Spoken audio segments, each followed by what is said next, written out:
प्रधानमंत्री नरेंद्र मोदी इजराइल के दौरे पर थे। उनके दौरे का आखिरी दिन था। पीएम मोदी लगभग 9 बरस के अंतराल के बाद इजराइल गए थे। भारत ने सितंबर 1950 में इजराइल को मान्यता दे दी थी, लेकिन 67 बरसों तक किसी भारतीय प्रधानमंत्री ने वहां का दौरा नहीं किया था। जुलाई 2017 में प्रधानमंत्री मोदी ने इस सूखे को खत्म किया और तब भारत इजराइल संबंधों का नया अध्याय शुरू हुआ। पीएम मोदी की दूसरी इजरायली ट्रिप कई मायनों में खास है। वो ऐसे समय पे इजराइल गए हैं जब ज्यादातर विदेशी नेता वहां जाने से बच रहे हैं।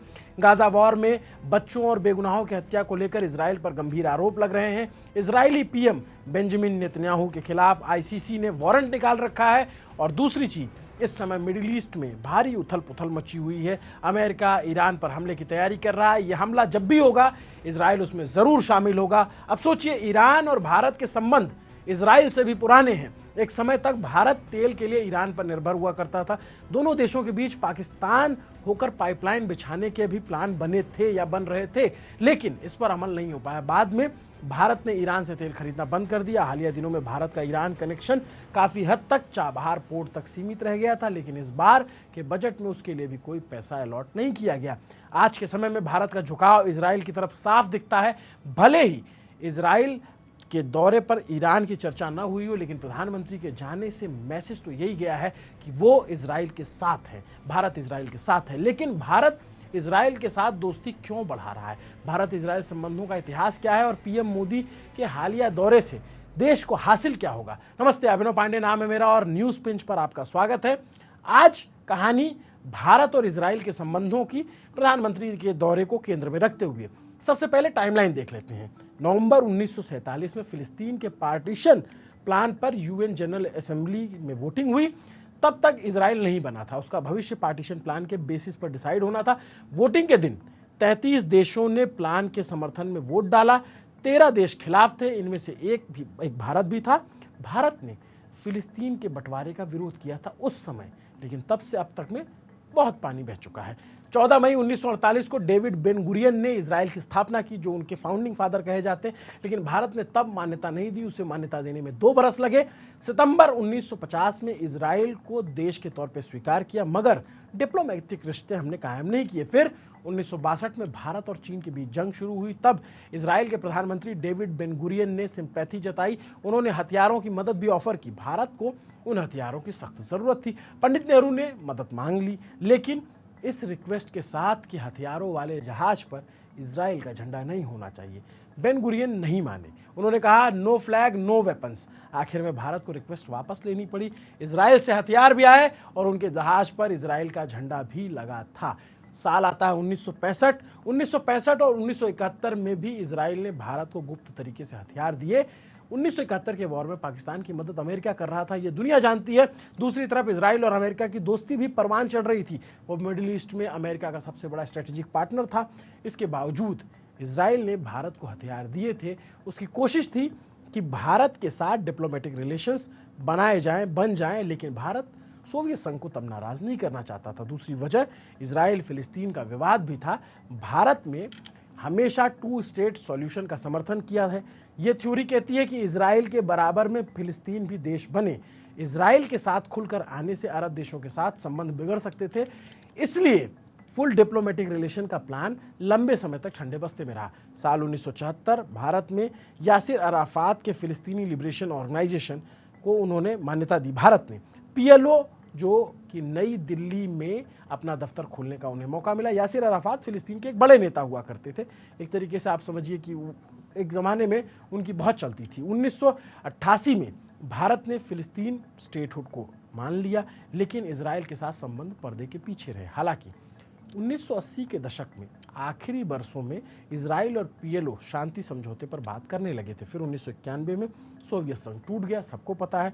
इसी के साथ कोल्ड वॉर खत्म हुआ। 1961 में भारत में उदारीकरण आया, उदारीकरण की नीतियां लागू हुई। उसके बाद डिप्लोमेटिक रिश्तों को रीसेट किया गया। ये एक टर्निंग पॉइंट था। इसी कड़ी में 1992 में इजराइल के साथ फुल डिप्लोमेटिक संबंध स्थापित हुए।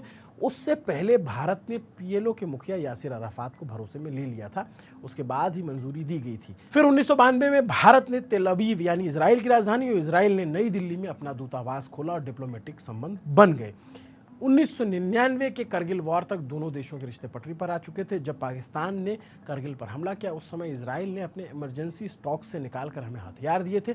इसके बाद पाकिस्तान को हराने में इससे काफ़ी मदद मिली। ये दोनों देशों को संबंधों को डिफाइन करने वाला मोमेंट था। अब आ जाते हैं 2000 के साल में। भारत के तत्कालीन विदेश मंत्री जसवंत सिंह और गृह मंत्री लालकृष्ण आडवाणी ने इजराइल का दौरा किया। भारत में विपक्षी पार्टियों ने इसका विरोध किया था। तब एनडीए ने विपक्षी नेताओं को भी इजराइल भेजा था। 2003 में नरेंद्र मोदी ने इजराइल का दौरा किया। तब वो गुजरात के मुख्यमंत्री थे और उस वक्त उनका फोकस खेती किसानी पर था। यानी मोदी जो बतौर मुख्यमंत्री भी इजराइल से संबंध बनाने के इच्छुक उस जमाने से थे और एनडीए की सरकार प्रयास कर ही रही थी। 2003 में इजराइल के प्रधानमंत्री एरियल शेरोन भारत आए। यहां से डिफेंस और सिक्योरिटी की पार्टनरशिप परवान चढ़ी। कुछ ही समय बाद भारत इजराइल हथियारों का सबसे बड़ा खरीदार बन गया। इजराइल से हथियार खरीदे जाने लगे। ये रिकॉर्ड आज भी कायम है। मनमोहन सिंह की सरकार के समय भी भारत के कैबिनेट मिनिस्टर इजराइल जाते थे।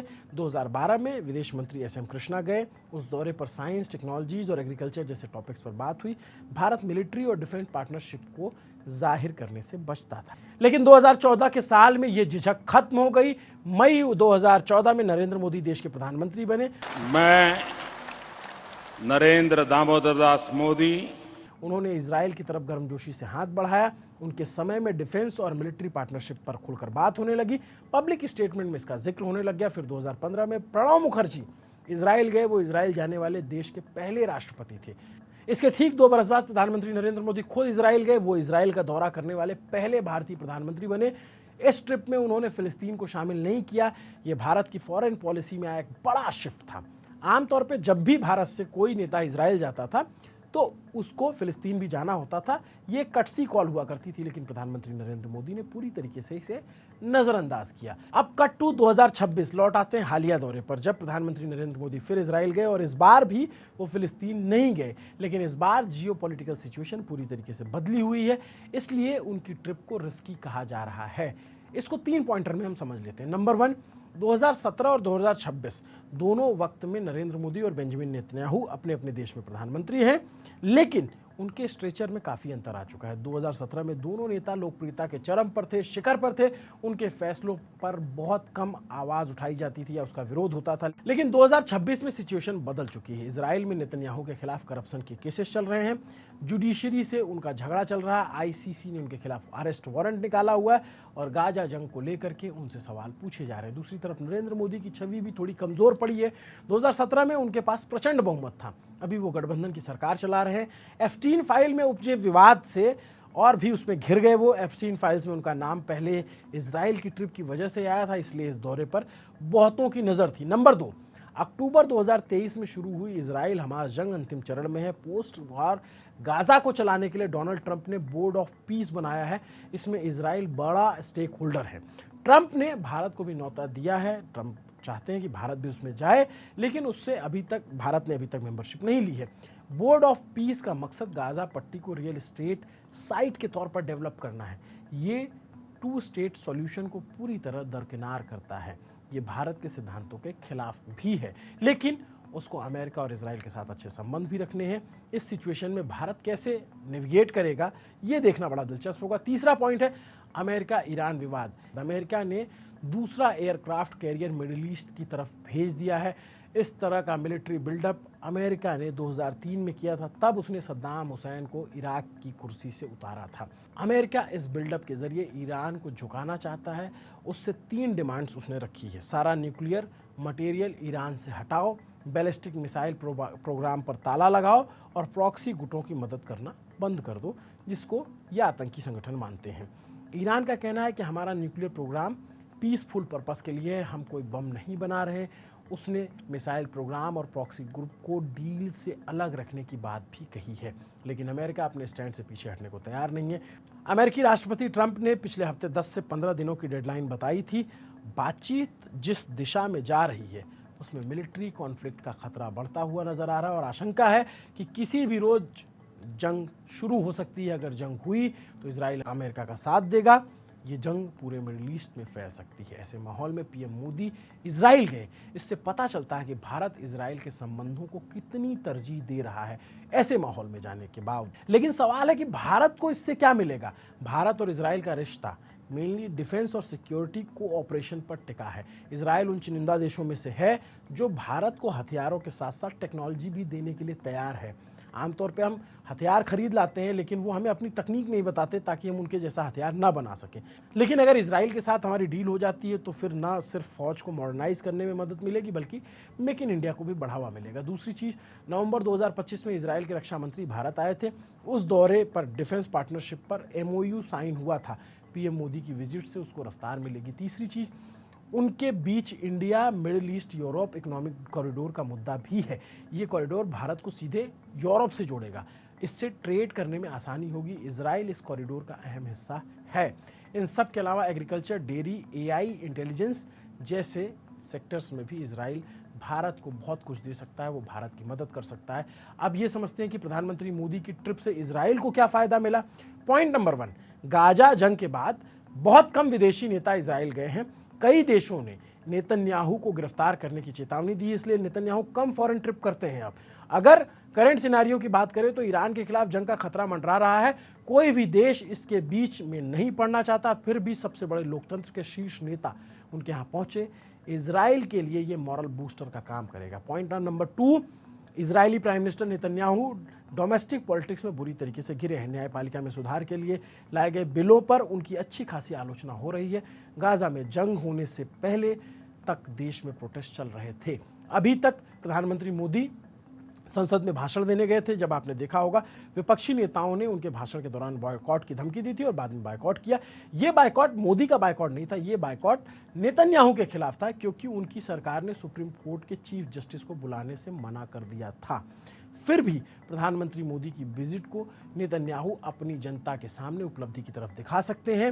वो बता सकते हैं कि लोकतांत्रिक देशों के नेता उनमें भरोसा दिखा रहे हैं, उनका सपोर्ट बेस कम नहीं हुआ है। पॉइंट नंबर 3, भारत इजराइल के हथियारों का सबसे बड़ा खरीदार है। 2020 से 2024 के बीच भारत ने इजरायली हथियारों का लगभग $21 बिलियन जो है इजरायली हथियारों पर खर्च किए थे। आने वाले समय में ये और बढ़ सकता है। ये इजराइल की वेपन इंडस्ट्री के लिए फ़ायदेमंद है।